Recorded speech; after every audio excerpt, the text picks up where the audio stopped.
Hello，大家好，印慶月 Johnson， 今日係2025年3月7號。大家有冇發覺呢？近呢幾年咧，港澳兩個特區嘅施政方向咧，似乎有啲接近嘅噃。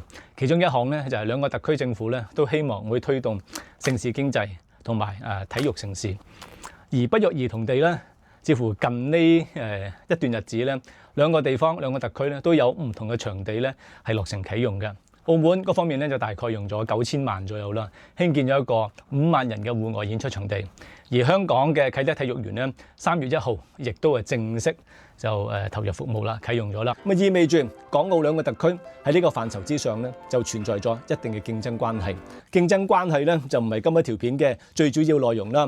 今一條片咧最主要講嘅就係啲大型場地嘅規劃啊，同埋一啲營運嘅模式等等，再啲簡單嘅比較啫。如果真係要比較嘅話，港澳兩個特區要比喺盛事經濟啊、體育盛事等等要比嘅話咧，澳門咧好多方面咧其實並不佔上風㗎。當然，澳門咧就唔係話輸晒嘅。簡單啲嚟講啦，硬件同軟件。硬件方面，你話有一個5萬人嘅大型體育館大型演出場地，咁澳門係輸蝕嘅。香港嘅啟德體育園確實嗰個硬件係比澳門嗰啲係要好嘅。要搞啲大型嘅足球比賽啊、大型嘅演出咧，香港肯定係着數嘅上風啦。但係澳門有幾間博企都有幾個好靚、好先進嘅室內館，大概容納10000人左右啦。搞啲演唱會咧就冇得頂㗎啦。加上好似今年啊同出年咧，亦都會搞NBA 啲季前賽啦，香港都流晒口水啦。即係話鬥好大嘅場地，澳門就真係輸蝕㗎啦。但係鬥一啲中型嘅場地，澳門就唔輸蝕喎。軟件咁香港嘅號召力，有一定程度上咧，一定係比澳門大㗎啦。香港搞啲盛事或者搞啲體育比賽嘅公司，確實係比澳門多，同埋嗰個能力係要強嘅。但係澳門勝在有6大博企啊嘛，搞活動嘅經驗咧相當之豐富啦，同埋6大博企個財力好啦，佢嘅人脈亦都好啦，嗰個世界網絡亦都係好強啦。如果佢哋認真去搞嘅話，我相信佢哋都有呢個能力，係有呢個辦法去搞到。咁過去你睇到澳門啲演唱會其實一直都好興旺咁，唔會差得過香港好多嘅啫，甚至比香港好添。商業世界可能啲條件係差啲，但係最重要嘅就係邊個肯捨得揼錢呢一點咧係相當之重要嘅。好似當年即係舊年啫，新加坡可以擊敗其他嘅東南亞國家獲得 Taylor Swift 嘅演唱會嘅獨家主辦權，靠嘅係咩啊？資助啊嘛，即係俾錢啦，係嘛？咁呢方面其實即係睇邊個肯俾，邊個肯即係落足本去做呢一樣嘢嘅啫。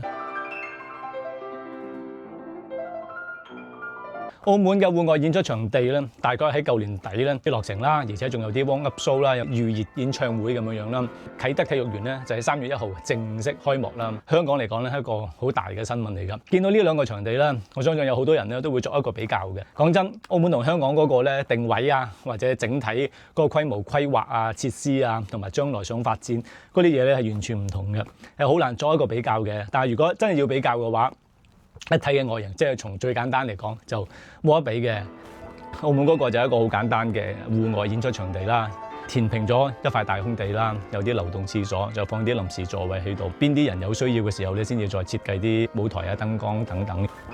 同香港啟德體育園咧個分別就好大嘅。人哋其實一早已經開始有晒部署、有晒規劃嘅，並唔係澳門嗰種我話要起就起嘅。人哋喺2019年嘅時候咧，已經係開始動工㗎啦。當年佢之前 plan 嘅時候咧，已經係做咗好耐啦，由新世界私人公司係負責嘅。人哋用咗319億去起，佢哋嘅場地亦都係相當之多嘅。除咗個主場館，即係可以容納5萬人嘅主場館，佢哋嘅頂係可以開合嘅，都唔係啲咩新事物啦。喺其他國家地區都係有㗎啦。但係啲舞台座位咧，亦都係可以移動嘅。佢哋嗰個其實係相當先進啦，不過亦都係相當之貴，應該係世界上最貴嘅體育館嚟㗎啦。咁啊，除咗呢個主場館之外咧，啟德體育園周邊仲有好多唔同嘅設施嘅，乒乓波啊、羽毛球啊、籃球啊、田徑場啊，呢啲係基本嘢啦，就肯定有啦。而且係開放咧，係俾市民使用嘅。而嗰啲大型場館咧，亦都係公開咧，就俾啲居民去借用嘅，團體去借用，總會去借用嘅。比場地就冇得比啦。但係你睇翻人哋嗰個計劃，人哋嗰個構思咧，確實係值得澳門去學習嘅。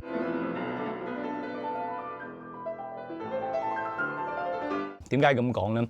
你睇翻整個項目咧，其實係由香港新世界呢間私人公司咧就負責嘅。由私人公司去 hold 呢啲 project，去 hold 呢啲計劃咧，人哋係以盈利為目標，以經濟效益為目標嘅話咧，其實人哋一早咧已經有晒成個 program、成個規劃，一步一步咁樣去做咧。喺未開幕之前咧，已經做咗大量嘅測試工作啦。測試嘅時候肯定係俾人鬧啦，有好多嘢都未搞得掂啊，或者整體嘅流程都未安排得好嘅時候咧，就肯定係俾人鬧。但係睇到佢慢慢咁樣咧，係有所進步嘅。好似之前咧桌球比賽都未打完就踢啲人走啦，見晒傳媒。咁現在咪有啲改善咯。深夜點半鐘完咗，仲有啲免費穿梭巴士車翻佢哋去市區，呢啲咪不停咁改善。值得學嘅就係人哋私人公司去溫嘅時候，一早已經安排好晒。3月1號開幕之後有啲咩活動咧？如果大家上網咧一睇就睇到噶啦，將會有周杰倫嘅演唱會啦、謝霆鋒嘅演唱會啦、Coldplay 嘅演唱會啦，仲有香港嘅年度體育盛事啦、七欖啦，即係國際7人欖球賽啦、學界足球比賽咧，都喺度上演嘅啦。一年嘅節目，一年嘅有啲咩活動，基本上係 plan 好晒。點解咧？因為人哋以盈利為目標噶嘛，你唔 plan 好，你唔成蝕死你啊嘛，所以人哋一定會有一個周詳嘅計劃去做呢啲。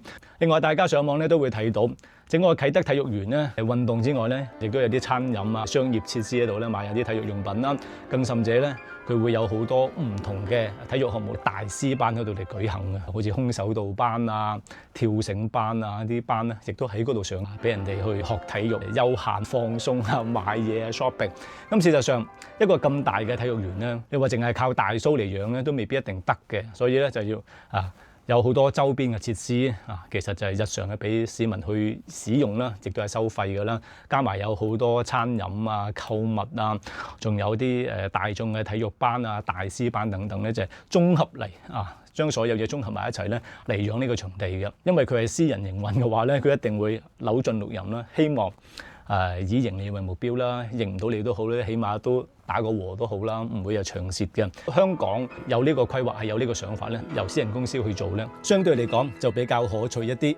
當然問題亦都係好多㗎。啟德體育園其實喺香港嗰邊咧都有唔少嘅批評嘅，其實問題都依然係多嘅。例如已經有唔少人係質疑緊，因為啟德體育園區嘅面積咧實在係太大，場館又多，設施又多，佢嘅經營成本咧應該係相當之高㗎。但係個真實需求係咪真係咁大呢？即係話質疑緊啟德體育園區佢嘅營運能力、佢嘅盈利能力同埋佢嘅可持續性。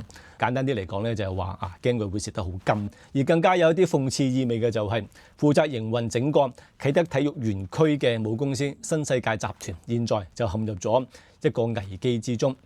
情況咧其實唔係話太樂觀嘅啫，可以用岌岌可危嚟形容㗎。當然啦，啟德體育園區未必係壓垮新世界集團嘅其中主要原因啦，但係亦都側面咁樣説明咗興建或者營運相關嘅項目咧，其實係存在咗一定嘅風險，唔係話穩賺，或者就算賺都好啦，未必會賺到好多嘅錢㗎。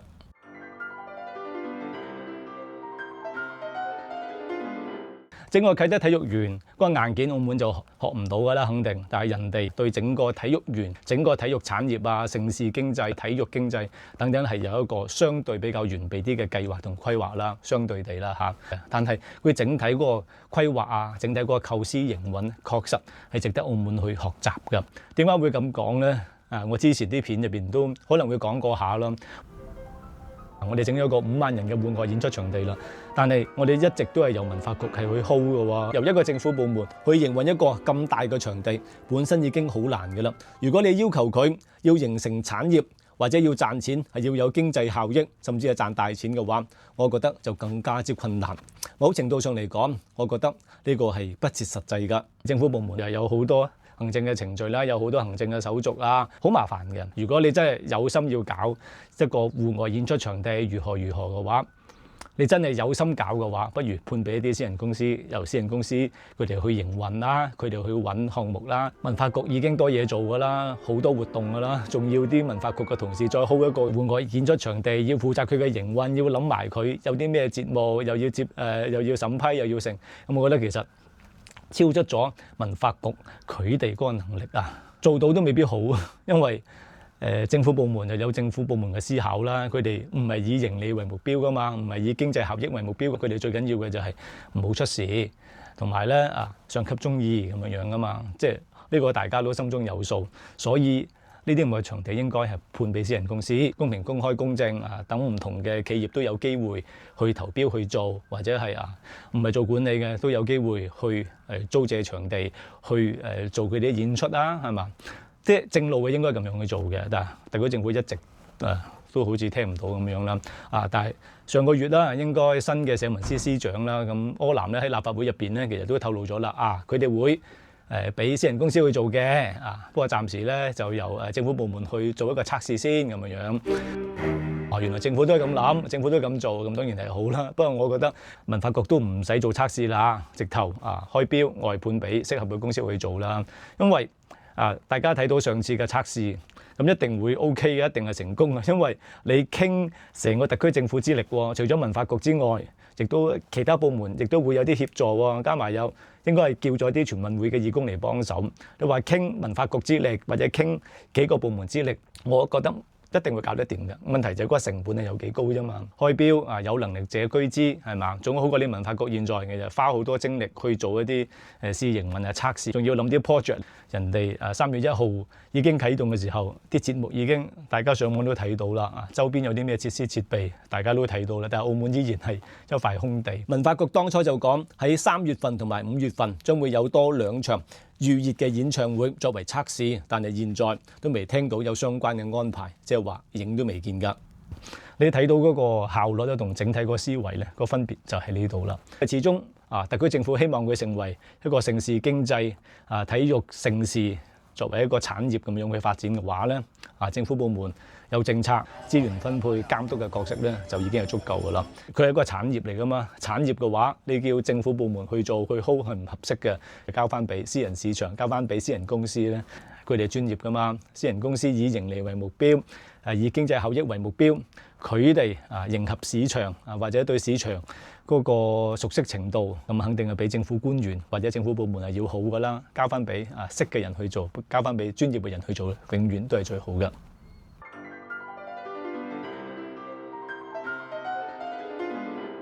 最後一點想講嘅咧，當然我哋唔係話要學香港嘅啟德體育園咁樣，但係其實入邊佢有啲操作或者有啲概念咧，澳門確實可以值得去借鏡嘅，因為澳門確實係缺乏體育嘅設施啦，缺乏場地啦，搞唔同嘅嘢啦，文化藝術表演展覽等等，澳門都係缺嘅。而澳門你話係咪真係完全冇地？咁當然唔係啦，澳門有好多，我夠膽講依家都仲係閒置土地嘅，亦都可以興建類似嘅體育綜合體咁樣，因為確實係有需求嘅。幾個地點咧，我覺得係可以去諗一諗呢啲嘢。好似狗場啦，咁特區政府話要建一個市民運動公園，社會對入邊啲設施設備個了解咧，似乎就唔係好多啦。從公開資料咁睇到嘅話，其實入邊係有啲體育設施嘅設備嘅，但係睇到好似冇乜商業元素喎。如果可以有多啲相關嘅設施，可以令到運動員嘅人可以留喺度耐啲，或者陪人運動、等人運動嘅人留喺度嘅時間多啲嘅話，我覺得無論對運動又好啦，或者對整個社區嚟講咧，我覺得都係比較好，可以比較充分咁樣發揮運動公園嘅作用。將來如何去營運呢？澳門啲公共場地管理一直都係比較落後㗎啦，好似連少少嘅私人教授、私人教班都話唔容許，都係幾老土。如果同鄰近嘅國家地區嚟比咧，已經係落後咗好多㗎啦。除咗俾市民去使用之外，有冇少少經濟效益呢？特區政府仲嚟得切去思考一啲新嘅場地啦。例如之前亦都有人提過，不如喺未來嘅市民運動公園入邊咧，起個國際標準嘅溜冰場啦，增加一啲設施設備啦，吸引多啲人嚟玩啦。呢個亦都係可以考慮嘅方向啦。加啲商業設施喺度啦，起碼飲下嘢、食下嘢都有啦，買下啲體育用品。咁其實呢啲係可以去考慮㗎。狗場之外咧，其實馬會啦，依家丟空咗好耐啦，都係冇用啦。嗰塊地更加之大添啦。另外一個點就係好近5萬人嘅戶外演出場地，澳門蛋同周邊嘅設施。澳門蛋主場館咧可以容納8000幾人啦。現在睇落去就唔算話好大嘅啫，講真。其實佢周邊咧好多唔同嘅場嘅，有好多都係冇用到㗎。